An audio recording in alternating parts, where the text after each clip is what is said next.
Hi folks, Brian here. Welcome to another episode of Harmonic Leadership. And this is an important episode. As you can see on the screen today, we were talking about inclusive leadership. This is within Chapter 1, the Established Baselines chapter of the book. And it's important for so many reasons, most of which is that look at the state of the world today. If we as leaders are not so intentionally being inclusive of our leadership, we're going to cause greater societal issues that we see in the news every day. It is the reason that I included inclusive in the subtitle of the book, leading with inclusive mindful caring. And I can share that originally I just had leading with mindful caring. For years, that was my phrase. But since 2020, with the George Floyd incident, with all of the strain and stress that we see throughout not only the U.S., but throughout the world, in terms of all of the discrimination that has been happening, I felt ever more convinced that I needed to include it within the main subtitle of the book and make it a bigger piece within the book. So I actually added pages to the section where we talk about being an inclusive leader. And that's what we're going to explore in the next couple of videos. This is a fairly longer section, starting on page 20. So I'm going to break it up into a couple of videos. I won't be going as in depth in any of the concepts, inviting you to read and to think deeply on your own, because it can be a very personal topic as well.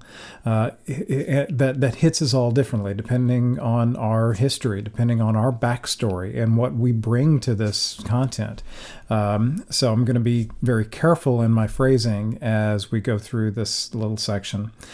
But it's very important for every one of us as leaders to have this top of mind, front of mind. It has to be a pair of glasses that is continually creating the focus of this topic on our leadership.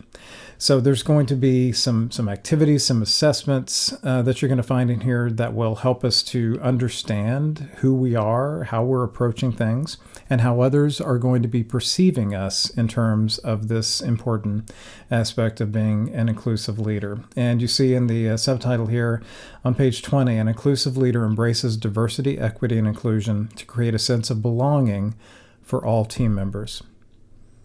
Sounds straightforward, may even sound easy, but it's not, because that sense of belonging is going to require different things for different people. And we as leaders need to be extremely sensitive to that fact and extremely caring in creating this environment for all of us. The rest of the subtitle, the subtitle of the book, where people feel fully valued. It's so easy for us to value some and not value others as a leader, but everyone needs to feel fully valued so they can then be fully motivated and feel that they're being fully cared for as well. So I'm going to hit some highlights in the chapter, going from page to page, and as I said, probably splitting this up into two videos. So we see the definitions here. There's still today a lot of confusion about what some of these terms mean. So I give you a long list of definitions as well. But the three main words in the acronym of DEI is diversity, equity, and inclusion.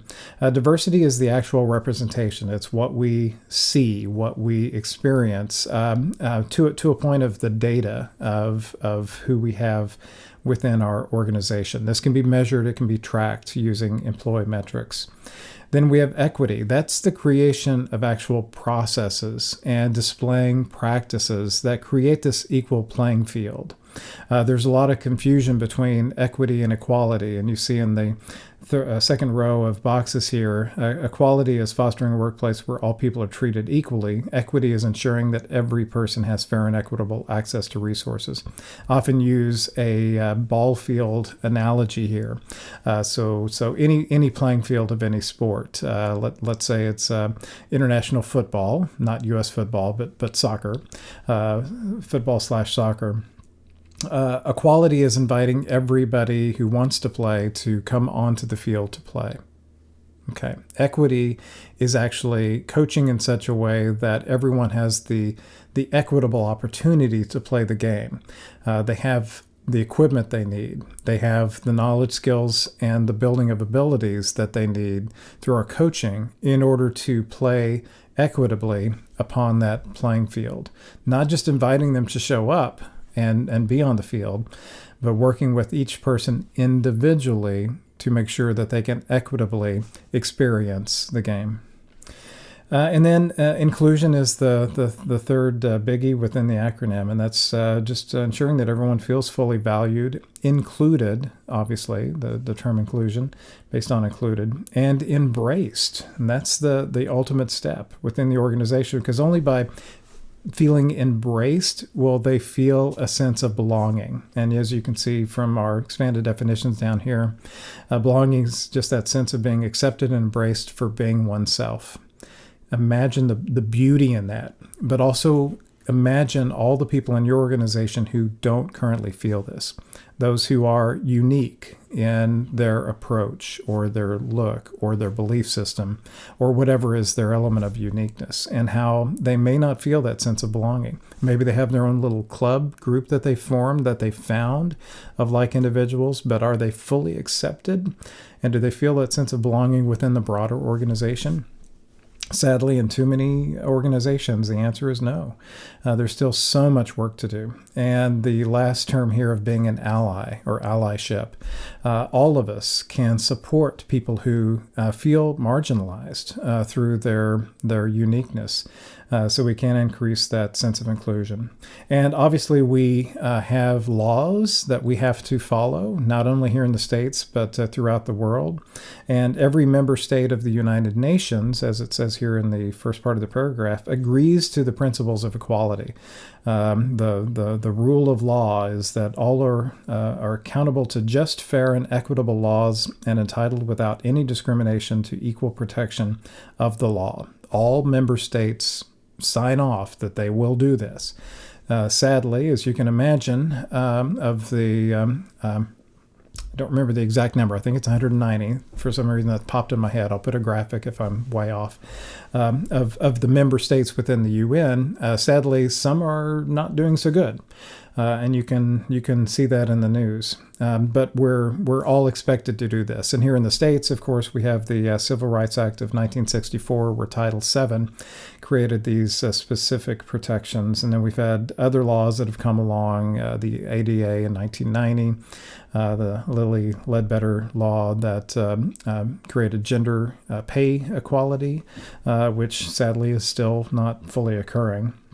But we've had a number of laws and court cases that have built upon the protections of Title VII. We're basically the EEO, the Equal Employment Opportunity Commission, is the governing body in the states that enforces this, that oversees this law.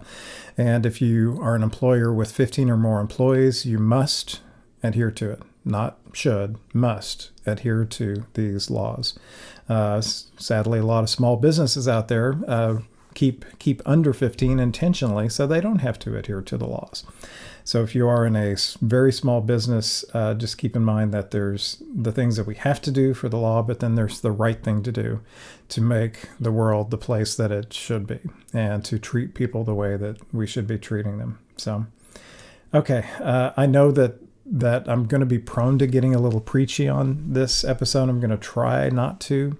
I do have very strong beliefs in this because I've worked in this space. I've worked with people who are unfortunately not being treated fairly. And I've I've felt the pain through empathy that they have. I too have suffered from discrimination based on my elements of diversity that I'll get to here in just a minute when we create our unique song of diversity. So here's a little band analogy to also help us with understanding this. So diversity is inviting all people to join in the band so that we are fully represented. Equity is in creating a chance for all band members to play.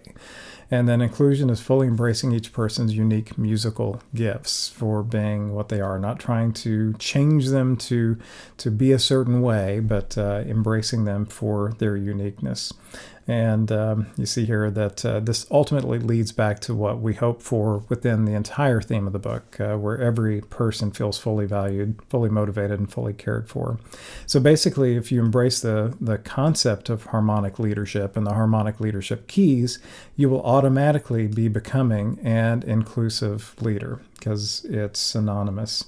And once you develop this mindset, it creates this filter. It's like you always have this set of glasses on, and you'll start seeing workplace situations in a new way, where there's that layer of, okay, things are a certain way, but is this certain way good or not good for elements of DEI? And you'll have these glasses on that will let you to analyze every situation to make sure that things are going the way that they should be going. And there's a few questions here to get started, and I'll invite you to actually pause the video after I read these, if you'd like, and to ponder these at this point or ponder them later. And if you have the book, you can actually jot this down, the answers to these down. First question, as a leader, how am I currently ensuring that each person feels fully valued? Okay. As a leader, how am I currently ensuring that each person feels fully motivated? And as a leader, how am I currently ensuring that each person feels fully cared for? So tying it into this main subtitle of the book and hitting those key elements of feeling valued, feeling motivated, and feeling cared for. And you see that each person is stated here, not just some people. Each and every person is feeling this. On the next page, you're going to find the inclusive leadership mindset self-assessment. This is gauging how good of a lens you have in your glasses. So you can see the questions that you're asked to consider there that will add up to your total score. And there are 10 questions you're asked to score, each of them on a scale of 1 to 10. So that you can come up with a percentage, basically, of how inclusive your leadership is currently being perceived. So I invite you to, again, stop the video and do that if you'd like to. Pause it now if you don't have the book, or you can find this page 22 in your book, or in the ebook, it'll be a ways into chapter 1. On the next page, on page 23, you find the glossary that I mentioned to you. There's so many terms out there, and I'll say this is not comprehensive. I crammed as many as I could fit here. I had to leave a few out that I really wanted to include, but they were more unique and not used as often. So I got all of the major terms and acronyms that you really need to be aware of as a leader, so you can speak the language in the right way. But know that there's many more out there. So please do your own research. And if you hear something that you need to be able to understand and speak to, please take that time to do it. These are short definitions, but hopefully it gets you pointed in the right direction. And on each of these, you can find so much more information out on valid sites. Make sure it's a valid site, a non-biased site, because sadly, so many of these terms get skewed from sites that are showing a bias in their information. And I'm not going to get into that because we could be here all day talking about that. All right, on the next page, on page 24, and apologies for rushing through this, but as I said, a lot of information. I don't want to have too long of a video. But on page 24, this is where you're invited to create your unique song of diversity. All of us are so unique, so special, so different in a good way. And this is a chance for you to explore how you're different in such a special and good way. And you're asked to just circle the elements that you feel define who you are. And you see the way this is laid out. It's intended to be kind of a musical staff where you're circling whole notes, the things that make you feel whole. And the high notes are the things that are more recognizable. And normally in a song, that is where you're going to hear the melody. The melody is what's most easily recognizable. The deep notes create that core foundation of the song. These are the things that aren't as outwardly noticeable to people, but they are the core of who we are. So circle all of these that create you and who you are. And it's not just you personally, but those who are closest to you. So, for instance, if you are straight yourself, but you have a family member who is within the LGBTQ plus community, where you were walking alongside of them, you are supporting them as an ally, it's appropriate for you to circle that one as well on any of these. I included some unique ones like diet preferences because so many of us, myself included, have a very restricted special diet, and it shows up in a lot of ways in how I show up within the workplace, how I show up within friend groups. It is a big definer of me, and I'm not alone. Many people are there as well. So if you look at some of these and go, why is that on there? Just think about it, and think about people you know and who may be sharing that as well. And then the next page invites you to consider all that you circled here and consider which of those elements are you comfortable sharing and which are you uncomfortable sharing. For most of us, there are many elements of our diversity that we are comfortable sharing. Like my age is one of my unique diversity elements. I'm 58. I'm very comfortable sharing that in October of 2022, I'm 58 years old. But it's also an element that has affected how I am viewed at work. When I hit 50 years old, it was like a switch was flipped, and it's like, whoa, people are viewing me much differently now. People are viewing me as old, as outdated, as non-relevant, as bad at technology. Ironically, I've been a technology person my entire life, but the perception changed because of my unique diversity element. But I'm comfortable sharing that. Uncomfortable sharing. There are many things that many people are uncomfortable sharing because they have a concern, maybe even a fear of how it will be viewed. I have health issues and I'm technically disabled, but I hid that for years and years and years because I was afraid of how it would be viewed. Now I openly talk about it, perhaps too much in some people's perspective, but I do so intentionally so that others will feel comfortable talking about their uniqueness, their challenges that have come from their unique elements of diversity.